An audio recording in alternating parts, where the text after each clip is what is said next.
Bismillahirrahmanirrahim. Assalamualaikum warahmatullahi wabarakatuh.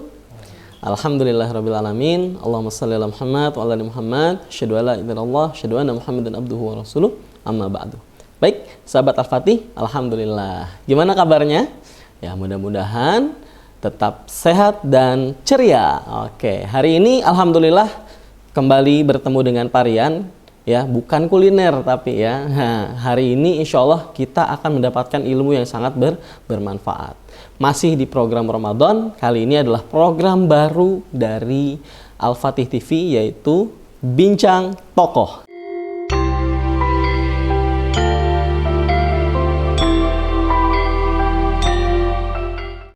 Mumpung Pak Rian masih ada di Bali dengan rangkaian program Al-Fatih Jelajah Negeri, alhamdulillah di sini Pak Rian sudah ada di Universitas Pendidikan Nasional Kota Denpasar. Wah, keren banget kan? Udah pernah belum ke sini? Insya Allah nanti kalau kalian ke Bali jangan lupa mampir ya ke Universitas Pendidikan Nasional Denpasar. Oke, Pak Rian, sekarang ngapain sih Pak Rian? Nah, sekarang insya Allah kita akan bertemu dengan seorang guru besar ya. Guru besar itu kalau di universitas dikatakan sebagai profesor. Wah, siapa yang mau jadi profesor? Kan kalau kalian kecil biasanya ada yang ditanya cita-cita yang mau jadi apa? Jadi profesor. Nah, kita hari ini akan ketemu dengan profesor beneran. Masya Allah, hebat ya. Profesor Dr. Inyoman Budiana SH MSI. Selamat pagi Profesor. Selamat pagi Karian. Terima kasih, kita sudah diberikan kesempatan yang sangat langka ini, Masya Allah. Ternyata saya juga baru tahu, ternyata masyarakat Bali ini sangat-sangat ramah ya. Bahkan sekelas profesor saja gitu, mudah banget ditemuinnya gitu. Harus ya. Oke Profesor, mungkin sahabat Al-Fatih pengen kenalan sama Profesor. Boleh kenalan, silakan. Saya awali dengan salam Om Swastiastu. Assalamualaikum warahmatullahi wabarakatuh. Salam sejahtera untuk kita semua. Shalom, namo buddhaya, wi tek tong tiat. Kehadiran Parian kali ini di Universitas Pendidikan Nasional Denpasar adalah merupakan satu anugerah juga buat saya, Pak Inyoman Budiana di Denpasar ini, karena saya adalah salah satu pengurus yaitu Ketua FKUB Kota Denpasar, di mana pada pagi hari ini kita akan bicara tentang toleransi, moderasi beragama, dan bagaimana kerukunan harmoni umat beragama di Bali, khususnya di Kota Denpasar. Nah, itu yang akan menjadi topik pembicaraan kita hari ini. Oleh karena itulah maka sahabat Al-Fatih, keluarga besar Al-Fatih dimanapun berada, itu kita akan bincang-bincang selanjutnya sesuai dengan apa yang akan diinginkan oleh Al-Fatih, khususnya dari Kak Rian. Dipersilakan Kak Rian. Wah, Masya Allah, luar biasa sahabat Al-Fatih ya. Ya Profesor ini Masya Allah mudah senyum dan juga waduh ganteng banget kan. Oke, baik Profesor, terima kasih sekali lagi. Nah, mungkin pertanyaan pertama buat Profesor adalah bagaimana sih kondisi ya sosial masyarakat Bali realitasnya. Kalau kita kan yang jauh dari Bali gitu ya kan, memandang Bali adalah multikultur. Betul. Ya, terus kebebasan, apa tuh ya penuh kebebasan gitu kan. Bahkan ada yang menyangka Bali itu bukan Indonesia. Nah, coba sahabat Al-Fatih mungkin ingin tahu realitas di Bali ini masyarakatnya kayak gimana. Baik, terima kasih Kak Aryan. Saya menyebutnya Kak Aryan. Tadi menyebut Bapak Aryan, begitu sahabat Al-Fatih dimanapun berada, begitu ya. Nah, terkait dengan apa yang ditanyakan tadi oleh Kak Aryan terkait dengan kondisi sosial Bali sebagai daerah bagian daripada Indonesia, salah satu pulau dari 38 provinsi yang kita kenal sekarang. Salah satunya namanya adalah Pulau Bali, begitu, yang notabene itu memang mayoritas Hindu, akan tapi sudah multikultur, sudah multi etnis, sudah multi suku. Bahkan di Kota Denpasar, itu perlu saya informasikan kepada adik-adik semua bahwa masyarakat Kota Denpasar terbesar memang masih beragama Hindu. Itu jumlahnya kurang lebih adalah 680.000 orang, begitu ya. Dan setengah kurangnya sedikit sudah dihuni atau ditempati oleh saudara-saudara kita yang Muslim, itu sebanyak 289.000 orang, seperti itu. Sehingga demikian maka ya dalam kaitannya dengan kita membangun semangat keindonesiaan yang beragam, dan kita sudah diberikan moto sejak dulu oleh para founding fathers kita adalah Bhinneka Tunggal Ika, kita berbeda akan tapi tetap satu, begitu. Sehingga demikian maka dalam konteks bagaimana multikultur di Bali ini, saya sampaikan bahwa keberadaan multikultur masyarakat Bali itu sangat memberikan kontribusi terhadap efektivitas kehidupan kerukunan masyarakat Bali itu sendiri, di mana masyarakat Bali sekarang sudah menjadi masyarakat heterogen. Semua agama ada, khususnya Kota Denpasar semua agama ada, dari agama Hindu, agama Islam, agama Kristen, Katolik, Buddha, dan Konghucu. Kami sebagai pengelola Forum Kerukunan Umat Beragama di Kota Denpasar tentu adalah kami dibantu oleh semua pimpinan majelis agama, yaitu dari Parisade, dari MUI, dari MPUK, kalau Kristen MPUK namanya Majelis Permusyawaratan Umat Kristen, terus dari paroki Katolik, begitu, terus dari Buddha, dan dari Makin, ya.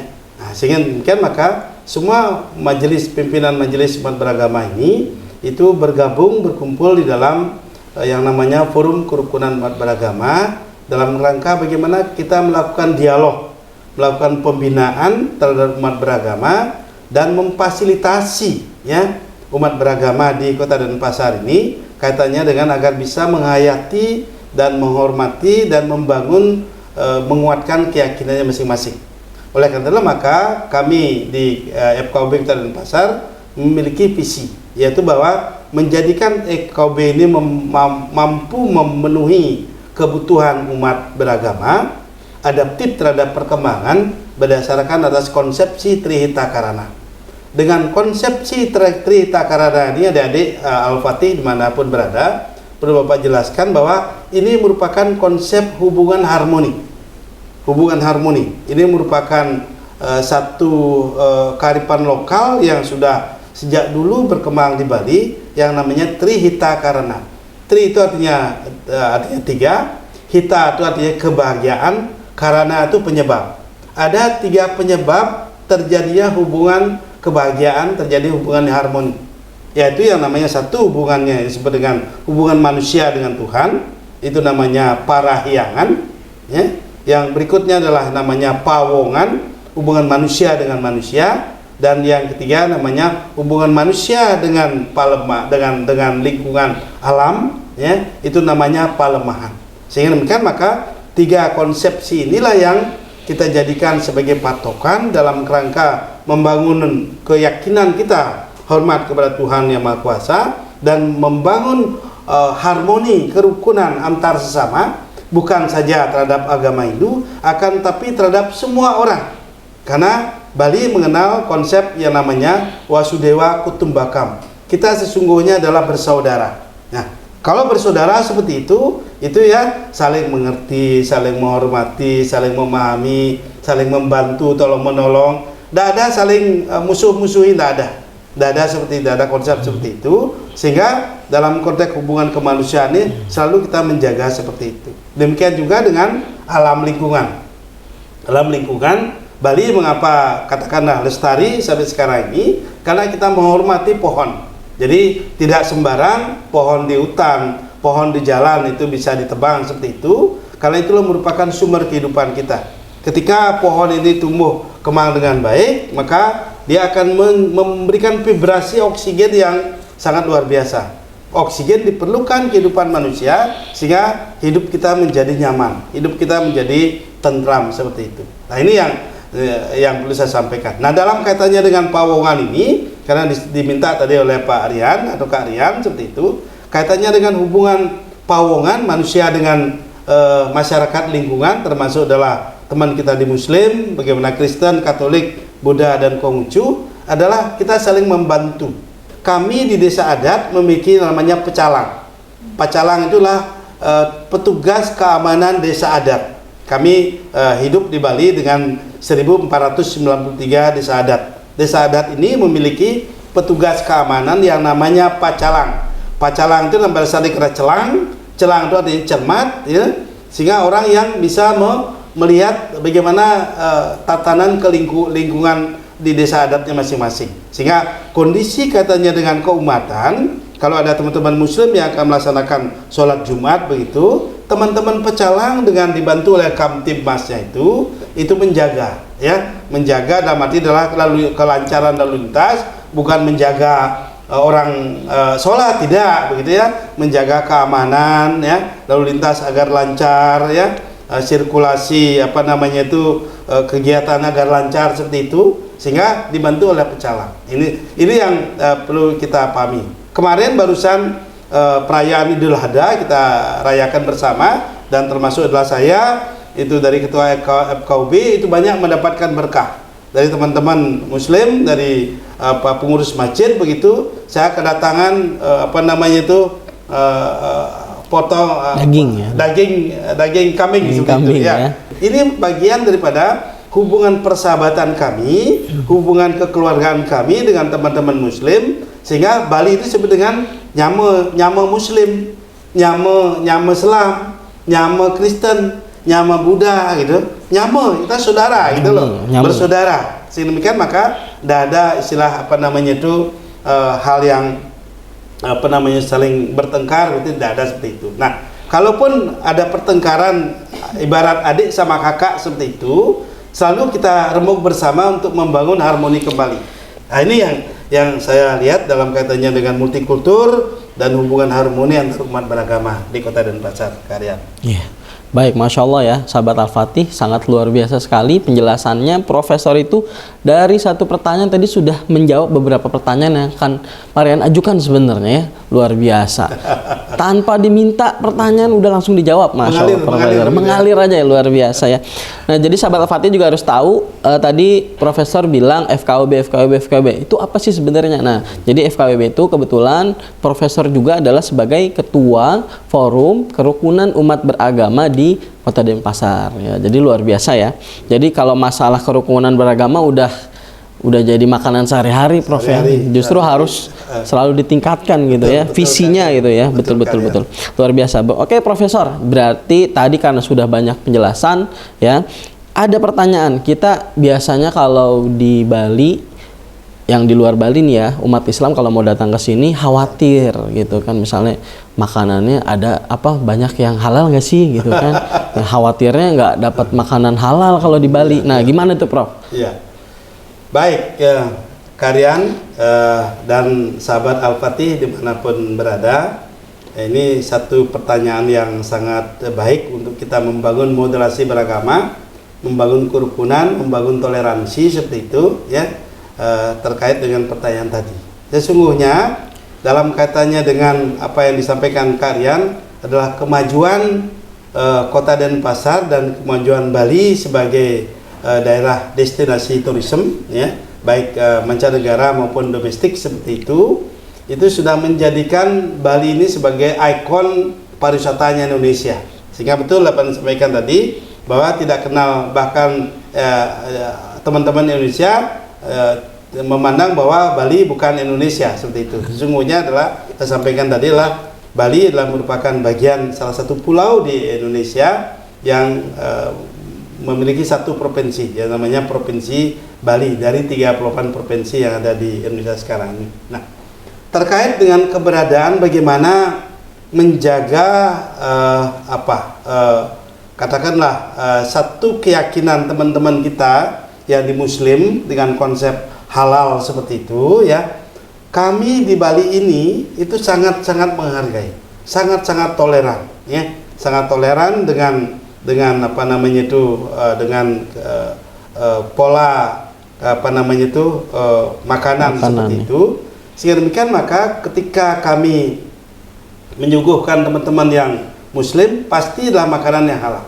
Dan mungkin ada yang ingin iseng-iseng begitu mencampur makanan yang tidak halal, dan mungkin seperti itu ya. Kami sangat menjaga, menghormati dan menjaga kehormatan dan martabat teman-teman yang beragama Muslim.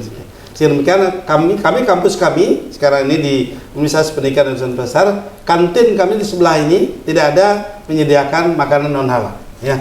Semua adalah halal seperti halal semua ya. Maka masyarakat kampus kami yang sangat heterogen, ada dari Muslim, ada dari Kristen, ada dari Konghucu, ada dari Buddha, dari Hindu seperti itu, dan dari Katolik begitu, sudah terbiasa menikmati pangan yang ada di kantin kami di kampus seperti itu.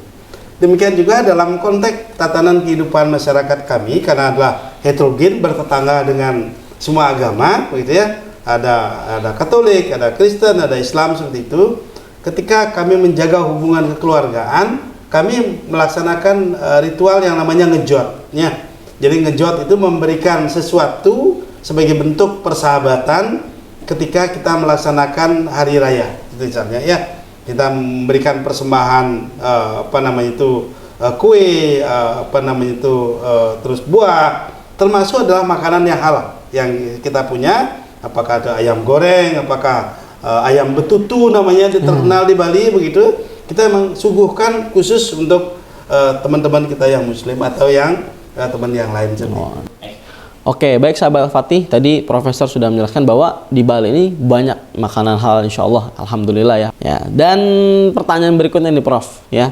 Pertanyaan berikutnya adalah kita yang di luar Bali itu biasanya ngelihat di pohon-pohon Bali itu dikainin ya. Betul. Ada kainnya apa warna hitam putih gitu ya. Nah, itu sebenarnya itu bagian dari agama Hindu atau cuma adat istiadat di Bali? Itu Prof. Baik Karian dan sahabat Al-Fatih dimanapun berada, senang sekali ada pertanyaan dari Karian seperti itu. Benar ya. Kalau adik-adik dari Al-Fatih atau dari mana saja yang main ke Bali, ingin anjang sana, apalagi liburan saat sekarang ini, libur panjang ya, long weekend seperti itu, setelah Hari Raya Idul Adha itu, pasti akan melihat hasanah kondisi seperti itu dalam kehidupan alam Bali. Benar, kaitannya dengan kain atau yang Bali sering dikenal dengan kamen begitu ya, seperti yang saya gunakan sekarang ini adalah merupakan pakaian adat. Pakaian adat masyarakat Bali itu sebagai bentuk tatanan kehidupan harmoni dalam hubungannya dengan masyarakat, hubungannya dengan agama, hubungannya dengan lingkungan seperti itu ya. Semua pakaian yang kami gunakan ini ada maknanya. Ini namanya udeng, sama dengan teman kita di masyarakat Sunda sana menggunakan udeng. Ini namanya ikat kepala. Itu bermakna adalah bagaimana kita mengikat pengendalian diri pikiran kita. Ketika kita akan ke tempat suci, kemana saja dengan teman begitu, agak terikat, terbatas pada pikiran kita lah, pikiran yang lurus seperti itu. Ya, tidak boleh pikiran yang macam-macam seperti itu. Ya. Itu yang tidak baik seperti itu. Ya. Terus saya pakai kampuh, namanya ini kampuh. Ya, di bawah kamen ini ada kampuh ini juga mengikat perutnya. Ya. Diikat perutnya, dikendalikan perutnya ini, isi perutnya ini itu agar tidak bersuara yang bukan-bukan. Nah, ya, tapi yang patuh, yang harmoni, yang membangun kenyamanan bersama gitu ya. Sehingga demikian maka semua pakaian ini kuncinya adalah pengendalian diri seperti itu ya, untuk mengendalikan diri, untuk membangun tatanan yang harmoni. Demikian juga katanya dengan lingkungan, betul bahwa pohon-pohon besar yang ada di Bali ini kecenderungannya adalah dikasih apa namanya itu kain hitam putih gitu ya, yang namanya kotak-kotak, ada kotak hitam, kotak putih itu simbol daripada kesucian dan simbol daripada keburukan. Nah, dengan alam, kaitannya dengan alam ya, karena kita juga percaya bahwa di alam, di pohon yang besar itu ada satu kekuatan yang paling nyata adalah kekuatan yang real yang bisa kita ketahui di sana, yaitu adalah dengan pohon besar itu dia mengeluarkan aura oksigen yang luar biasa, memberikan pengayoman oksigen yang luar biasa, sehingga oleh masyarakat Bali akhirnya memagari dengan kain hitam putih. Itu sebagai bagian daripada kesakralan agar tidak semua orang serampangan bisa memotong, bisa menebangnya dengan sekar PDW begitu ya. Kayak Jawa begitu tidak boleh, itu istilah Jawa sekar PDW tidak boleh itu. Kita menjaganya. Sehingga demikian maka alam Bali menjadi tetap lestari karena memang kita membutuhkan dalam konteks hubungan pelemahan tadi itu kita harus harmoni juga dengan alam. Nah, ini yang saya sampaikan kaitannya dengan common seperti itu, tidak berarti bahwa itu adalah bagian daripada agama. Sungguhnya lah kaitannya dengan adat. Tapi karena adat di Bali tidak bisa dipisahkan dengan agama begitu, tentu tatanan-tatanan adat ini sangat apa namanya itu berasimilasi dengan kehidupan agama. Dalam kerangka kita membangun harmoni sesungguhnya. Siap. Ya. Baik, terima kasih ya Profesor, luar biasa penjelasannya ya. Jadi kain yang ada di pohon-pohon ya tujuan utamanya untuk biar tidak semena-mena orang misalnya potong, menebang ya. Jadi memang kita juga aware ya. Jadi kalau ada kain, diapain nih ada kain, nggak bisa dipotong sembarangan jadi gitu ya. Betul, Oke, sahabat Al-Fatih ya, Profesor juga ini adalah pertanyaan yang mungkin sempat viral ya masalah pendidikan ya, karena kita juga dari pendidikan sempat waktu itu kita lihat beritanya bahwa setiap siswa di sekolah itu diwajibkan 1 hari memakai baju adat. Nah, ini gimana Prof kalau yang muslim yang berhijab? Nah, coba gimana itu Prof? Betul, Karian, ini pertanyaan ini tiada lain kaitannya dengan bagaimana kita menguatkan karakteristik kenusantaraan kita dengan masing-masing kita menghormati adat budaya masyarakat setempat. Sesungguhnya adalah dalam kerangka penguatan adat budaya kearifan lokal Bali begitu ya, kebijakan Pak Gubernur begitu, setiap hari Kamis kita menggunakan pakaian adat. Tiada lain adalah memberdayakan apa namanya itu lingkungan katakanlah masyarakat, terutama pebisnis sekarang begitu ya, dagang kain bisa hidup seperti itu ya. Nah, akan tapi untuk agama yang lain tidak kita memaksakan. Justru kaitannya dengan itu semua, saya melihat sekarang Pengembang kota tambah cantik, berarti saya lihat ya.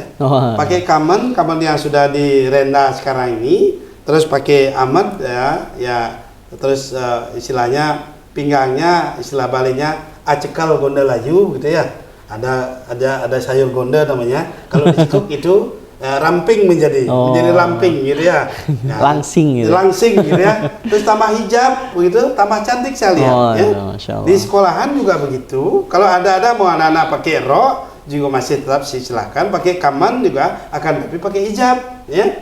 Ini kan tidak mengurangi seperti itu makna kaitannya dengan kehidupan kearifan lokal yang namanya pakaian adat itu. Pakaian adat namanya saja pakaian adat. Inilah sekedar pakaian begitu untuk bagaimana kita membangun kearifan lokal Bali begitu, agar dimanapun berada sekarang ini kan ada Jawa, di Padang juga kearifan lokal tuh juga tetap dibangun. Ya, tentu efek-efek lainnya ada, efek ekonomi ada. Sehingga maka dagang kamen bisa hidup, dagang hijab bisa hidup, sehingga dalam katanya dengan trickle down effect, multiplier efeknya, katanya dengan ekonomi juga hidup seperti itu. Ya, itu katanya dengan pakaian di sekolahan. Adik-adik ya. Baik, terima kasih Profesor, berarti terjelaskan ya, dan kita jadi tahu berarti kalaupun pakai kain gitu kan, tetap yang berhijab pakai hijab ya Prof ya. Betul. Kecuali yang memang nggak pakai hijab. Kayak gitu. Oke, baik Profesor, terima kasih. Kayaknya daftar pertanyaan saya sudah habis nih ya. Tapi saya minta 2 pernyataan ya. Yang pertama adalah harapan Profesor terhadap umat muslim di Bali. Ya. Dan yang kedua adalah pesan buat umat muslim di seluruh Indonesia terhadap ya Bali lah kayak gitu. Tentu kepada masyarakat muslim saya harapkan bahwa mari kita tetap jaga kerukunan, keanekaragaman tatanan adat dan budaya dimanapun kita berada, karena sesungguhnya adalah adat budaya itu merupakan bagian daripada yang membentuk membentuk etika tatanan kehidupan kita. Sehingga demikian maka dengan dalam kemajemukan ini kita akan merasa sangat senang, sangat lebih sejahtera begitu, dan ibarat seperti kita main gamelan ya. Gamelan itu adalah satu konsep musik tradisional yang terdiri dari berbagai unsur. Ada gangsenya, ada kenangnya, ada ketipluknya, ada gongnya, sehingga kalau itu dipukul pada kondisi yang proporsional akan menimbulkan simfoni yang indah ya. Demikian juga band, ada gitarnya, ada bassnya, ada pianonya, tapi kalau itu dipukul pada kondisi yang proporsional akan menimbulkan simfoni yang indah. Ibarat seperti itulah kita di Indonesia ini. Sehingga demikian maka jangan sampai terjadi bahwa kita umat lain adalah bukan saudara kita, akan tapi semua ini adalah saudara. Ini yang harus kita bangun teman-teman umat muslim di Kota Denpasar maupun di Bali maupun di Indonesia. Khusus Indonesia tentu adalah karena mayoritas kita masyarakat muslim di Indonesia ini, tentu mari kita berikan tempat semua umat beragama sesuai dengan PMB Peraturan Menteri Bersama nomor 9 dan 8 tahun 2006 itu diatur dalam konstitusi. Jangan semuanya itu dikalahkan oleh kesepakatan lokal. Bagi masyarakat, mari kita bangun Indonesia kenusantaraan ini dengan semangat yang harmoni, dengan toleransi, untuk menjadikan Indonesia damai. Adik-adik, sahabat Al-Fatih dimanapun berada, untuk mengakhiri kegiatan wawancara dan dialog pagi ini bersama kalian, saya akan menutup dengan 2 pantun ya. Mudah-mudahan adik senang hati seperti itu ya. Buah sukun, buah mangga, cakep. Di kebun tumbuh bunga raplesia. Kerukunan mari kita jaga untuk membangun persatuan Indonesia. Oke, satu. Yang kedua, beli terasi di Indah Kapuk. Jauh sekali ya. Beli terasi di Indah Kapuk. Cakep. Dengan sahabat bermain ke taman mini ya.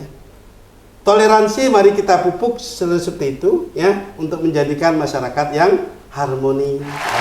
Ya. Baik. Terima kasih. Jauh sekali beli terasi ya. Terima kasih ya Profesor. Kalau bahasa Balinya terima kasih apa ya? Matur suksma. Matur suksma. Ya. Saya ulangi lagi. Matur suksma ya Profesor. Suksma muali. Matur suksma sahabat Al-Fatih ya. Alhamdulillah sudah jelas dan terang mengenai kehidupan di Bali ya, khususnya terkait dengan Muslim ya. Gimana ya, mau ke Bali nggak? Pasti dong ya kan, karena salah satu wisata ya yang paling keren ada di Indonesia adalah ada di Bali ya. Insya Allah mudah-mudahan kita bisa ke Bali. Amin ya rabbal alamin. Baik sahabat Al-Fatih, kita sudah ada di penghujung acara. Profesor juga kayaknya sudah mau berang-berang makan coklat ini, mau berangkat ya. Kita ngambil waktu Profesor sibuk ngajar sebenarnya ini ya. Oke, jangan lupa ya subscribe, like, dan komen video ini ya, masih tetap di channel Sekolah Al-Fatih TV ya. Insya Allah kita ketemu lagi di program berikutnya di Bincang Tokoh ya. Kali ini edisi spesial Al-Fatih Jelajah Negeri. Insya Allah kita akan bincang-bincang dengan tokoh-tokoh lainnya yang insya Allah akan membawa manfaat buat kita semua. Amin ya rabbal alamin. Terima kasih, dari Parian cukup sekian. Mohon maaf apabila banyak kesalahan. Terima kasih sudah mendengarkan. Kita ketemu lagi. Assalamualaikum warahmatullahi wabarakatuh.